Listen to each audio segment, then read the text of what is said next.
Yeah, so the mindsets are critical, right? Because if you begin with a mindset that is defeated, that is rule-oriented, that is, I don't want to break any rules because I might get in trouble, that mindset isn't going to get you to the mission, generally speaking.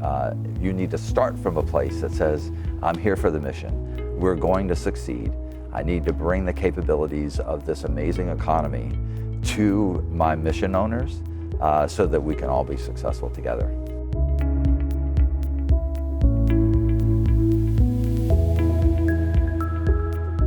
Okay, so first let's talk about ASI Government. When did it get started? What's the purpose and mission of your company? Yeah, so thanks for doing this and being here with me. ASI Government is quite a story.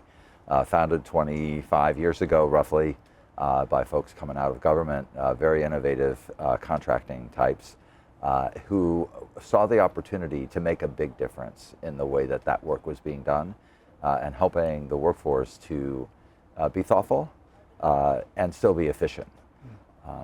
So we're still living that today. Okay, so there's ASI Government, and then there's your education branch, this new ASI Education. Can you explain the purpose of this new initiative?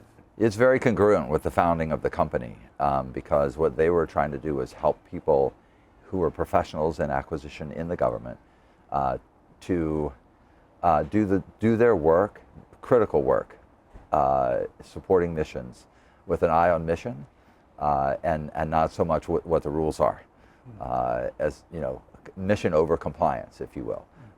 And we are still playing that same game, only better, because the government is changing the rules of the game as we perform the work. The workforce is overburdened, understaffed, needs help.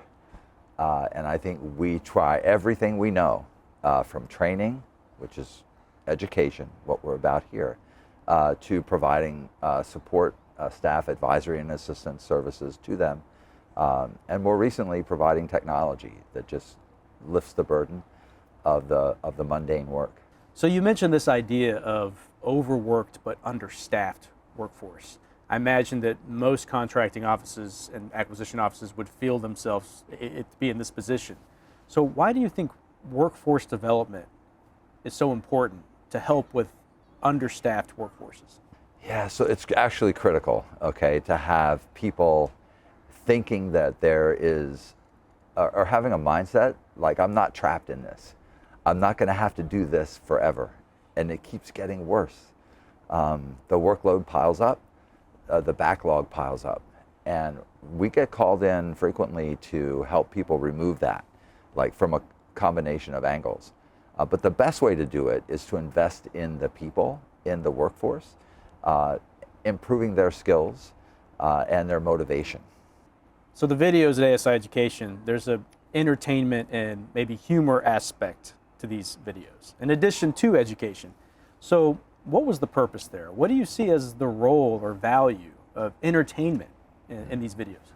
Yeah, so you have to meet people where they are, right? First of all, if you're not appealing to them and motivating them, and I'll say even entertaining them, you're not getting through.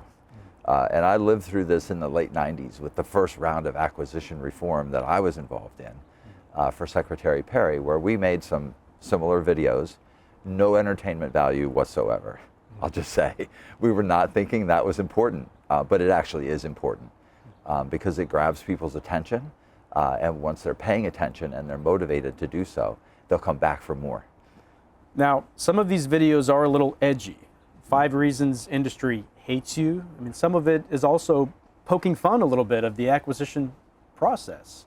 How do you feel like some government professionals would react to those videos? Are they valuable? Yeah, so I worry about that a little bit, right? Because you don't want to offend anybody.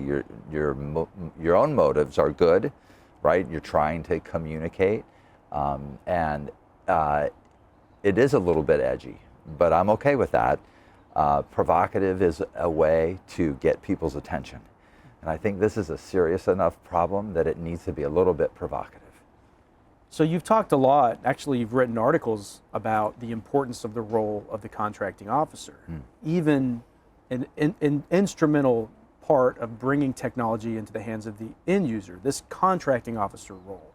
Okay, so the acquisition workforce is critically important to the mission delivery of government. Hey, sorry, everyone. Hey, boss, I just wanted to let you know I still haven't gotten my paycheck yet. Well, this is very inappropriate. Can you please just go talk to HR or something? This is not a good time. Well, I'm sorry, it's just, it was Technology Appreciation Month, and I didn't even get a card. I'm sorry about that. We'll make sure to take care of that next year, but please, for now, leave me to my interview.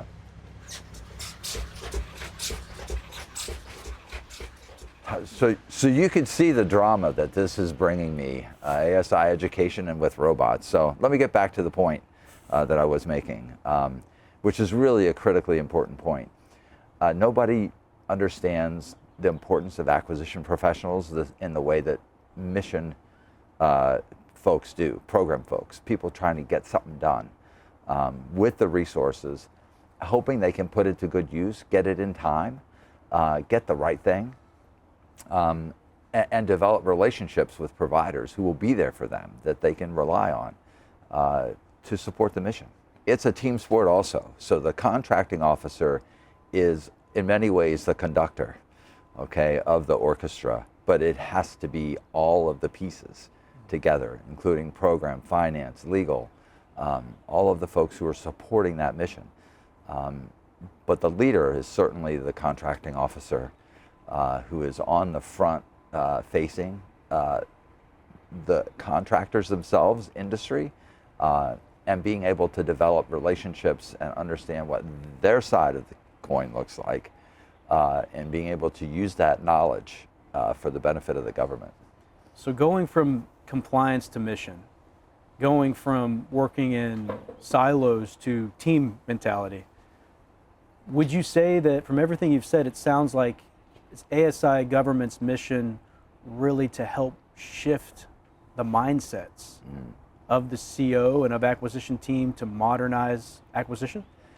Yeah, so the mindsets are critical, right? Because if you begin with a mindset that is defeated, that is rule-oriented, that is, I don't want to break any rules because I might get in trouble, that mindset isn't going to get you to the mission, generally speaking. You need to start from a place that says, I'm here for the mission. We're going to succeed.